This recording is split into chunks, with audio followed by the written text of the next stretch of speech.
Plus très jeune, hein. Il faut te marier un jour, tu sais. La famille du garçon doit payer dans chaque région de la Chine.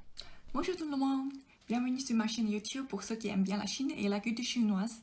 Continuons sur le sujet du couple de ma dernière vidéo. Aujourd'hui, je vais vous parler du mariage en Chine. Bien que la Chine est beaucoup plus ouverte aujourd'hui, nous avons une mentalité toujours très différente que les Européennes sur le mariage. La plupart des Chinois considèrent le mariage comme une étape nécessaire dans la vie. Déjà, on a une phrase populaire. 不以结婚为目的的恋爱都是耍流氓 Ce qui veut dire les hommes qui sortent avec les filles sans vouloir se marier sont tous les voyous.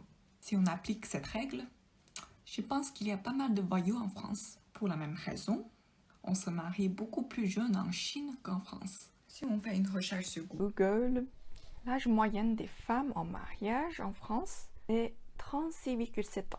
Et si on regarde l'île de France, 34 ans. Tiens, ça me surprend un peu.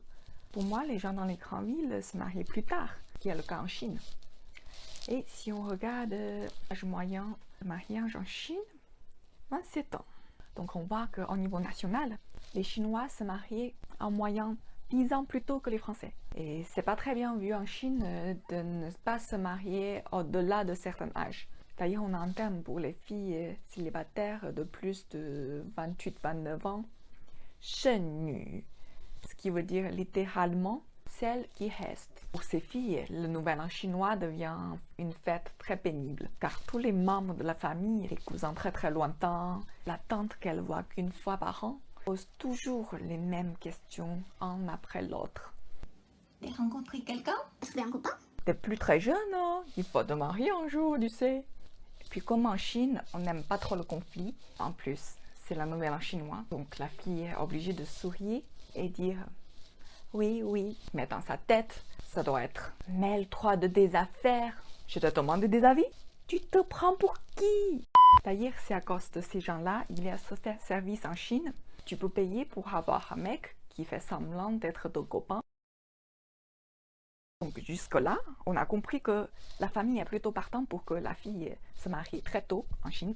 Pourtant, je serais étonné de découvrir qu'il y a plein de mariages en Chine qui n'ont pas eu lieu à cause des familles du couple. En France, le mariage réunit deux personnes amoureuses. En Chine, le mariage n'est pas une affaire seulement entre deux personnes, mais une liaison de deux familles. Il y a une fameuse réunion avant le mariage entre les parents du couple pour discuter les détails du mariage. Le sujet central du réunion, qui paye quoi?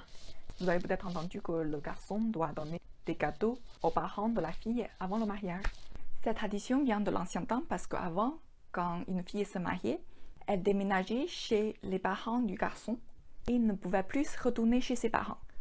Donc en échange, la famille du garçon paye une somme d'argent qui s'appelle cai li à la famille de la fille. Aujourd'hui, la famille de l'homme doit toujours payer une somme, mais au lieu de la famille de la fille, souvent le couple garde l'argent pour leur nouvelle vie ensemble. Bien sûr, la famille de la fille paye aussi une somme, mais c'est la part de l'homme qui est plus importante.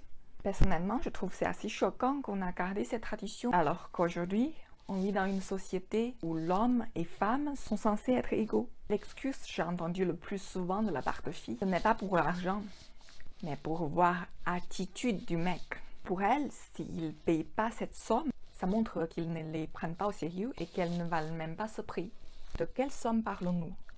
Voici une carte montrant la somme moyenne que la famille du garçon doit payer dans chaque région de la Chine. Environ 13 000 € à Pékin et Shanghai et 25 000 à Zhejiang, une région assez riche. Donc, vous voyez que ça peut être une grande pression pour beaucoup de familles. Même si on a l'habitude d'épargner en Chine, tout le monde n'a pas l'intention de dépenser leur économie comme ça. Du coup, il y a vraiment pas mal de couples qui se rompent après être ensemble plusieurs années avant le mariage, juste à cause de cette histoire. Bon, les choses sont en train d'évoluer et aujourd'hui, surtout les jeunes, sont beaucoup moins influencés par leur famille dans le mariage. Et de plus en plus de gens osent dire que la vie de célibataire, peu importe l'âge, peut être génial. Personnellement, je crois toujours que le mariage doit être le résultat de l'amour et ne pas d'obligation. Sinon, autant rester seul. Voilà tout pour aujourd'hui. J'espère que ça vous a plu.